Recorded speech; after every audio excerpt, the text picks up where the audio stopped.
Merci pour cette question que vous posez. Effectivement, comme cela a été indiqué, nous avons pris fonction depuis le 1er mars 2018 à la commission de la CEDEAO en tant que président. Et donc, c'était tout à fait normal que nous venions ici à Dakar rencontrer les autorités sénégalaises. Vous savez, le Sénégal est un pays important dans la CEDEAO et ça a été pour nous l'occasion, bien entendu, donc, de remercier le président de la République, M. Macky Sall, son Excellence Macky Sall, pour tout le soutien qu'il apporte au renforcement de l'intégration régionale. Et ça nous a permis d'échanger avec le président de la République sur tout un ensemble donc, de questions qui concernent l'agenda de l'intégration régionale. Bien entendu, nous sommes à Dakar et nous avons deux de nos institutions ici qui sont à Dakar. L'institution spécialisée qui est le JABA, le groupe intergouvernemental de lutte contre le blanchiment d'argent et le Centre pour le développement du genre. Donc nous avons également remercié les autorités sénégalaises pour avoir accepté d'abriter ces deux institutions, pour tout l'appui et le soutien qu'elles accordent donc, à ces deux institutions. Et ça nous a permis également donc, de visiter ces deux institutions, d'avoir un peu le point avec l'ensemble du personnel et puis d'échanger un peu sur les programmes d'action qui sont menés par ces deux institutions depuis de longues années. Ces deux institutions jouent un rôle important au niveau de l'économie globalement de la communauté.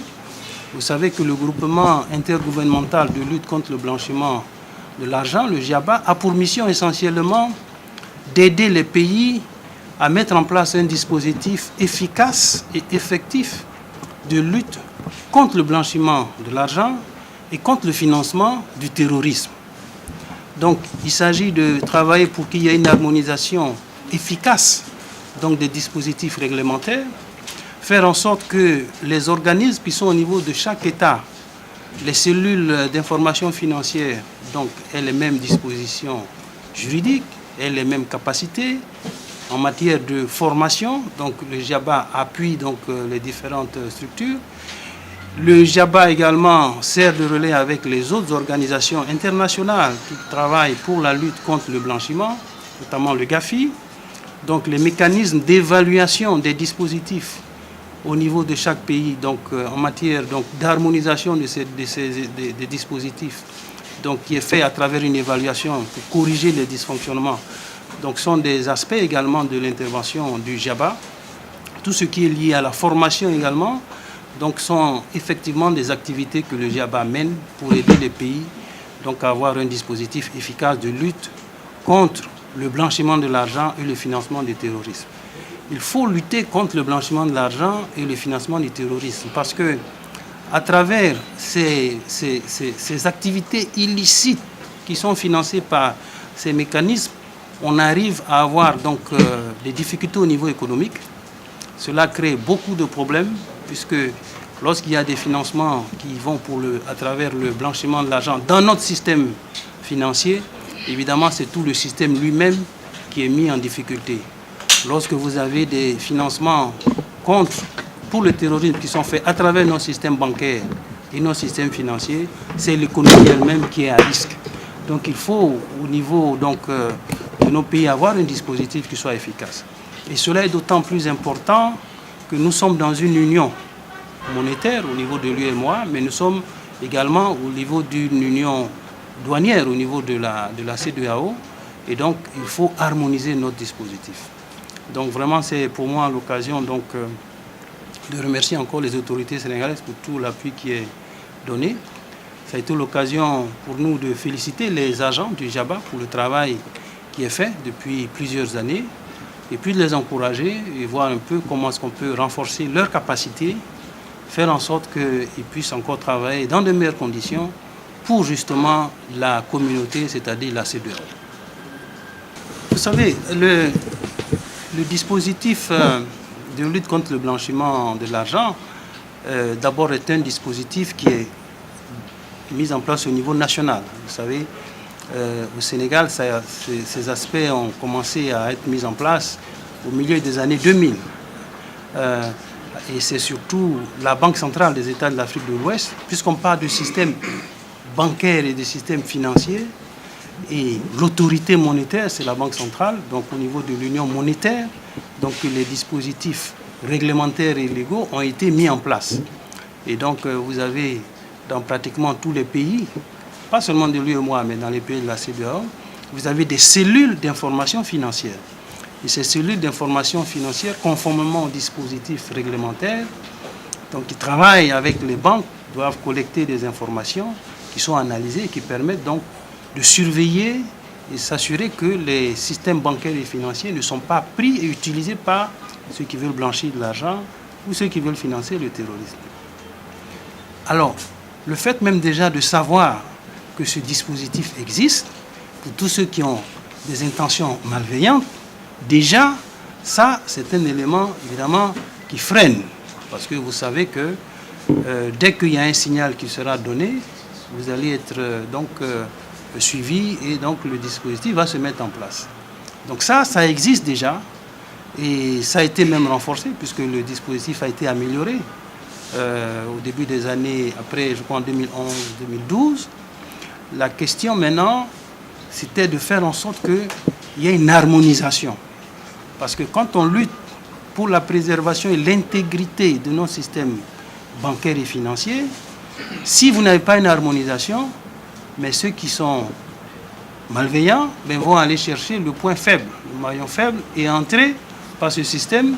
Et une fois qu'ils entrent, après, comme on dit, on blanchit, c'est-à-dire on transforme et on devient normal, entre guillemets. Donc il faut que tout le dispositif, à travers une harmonisation adéquate, soit effectivement en mesure de lutter contre le blanchiment et contre le financement du terrorisme.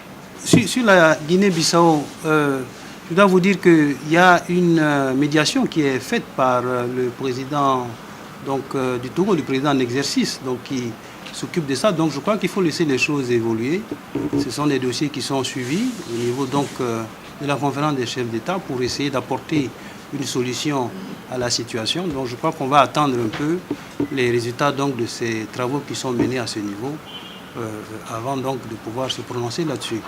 Sur la question de la monnaie unique, puisque vous avez parlé de ça, vous savez que la conférence des chefs d'État a confié ce dossier à une task force de plusieurs chefs d'État, au nom de 5, qui suivent ce dossier. Et c'est le président Issoufou qui est le président du Niger et qui est donc chargé de ce dossier. Donc ce dossier également suit son cours. Il y a eu une réunion des chefs d'État de la task force à Accra le mois dernier.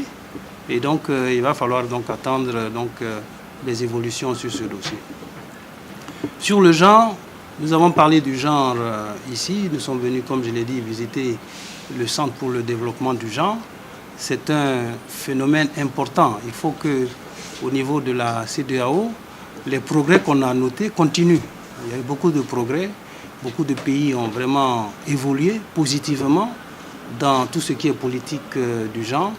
Et donc, au niveau de la CEDEAO, à travers notre instrument ici, qui est notre instrument opérationnel, c'est comment accompagner les États qui ont déjà, au niveau national, des politiques et des programmes pour soutenir le genre.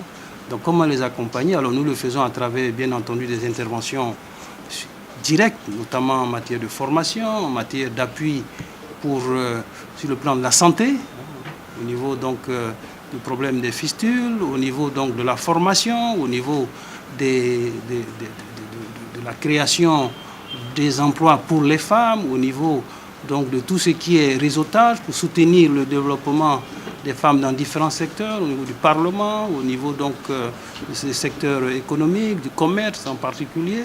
Donc il y a toute une panoplie d'actions qui sont menées, qui viennent compléter les actions déjà mises en place au niveau de chaque pays pour justement faire en sorte que notre région, la région de la CEDEAO, la région de l'Afrique de l'Ouest, au niveau du genre, soit vraiment au même niveau que les régions les plus avancées. Donc c'est un programme qui est en cours et je dois noter qu'il y a vraiment beaucoup de progrès qui a été accompli.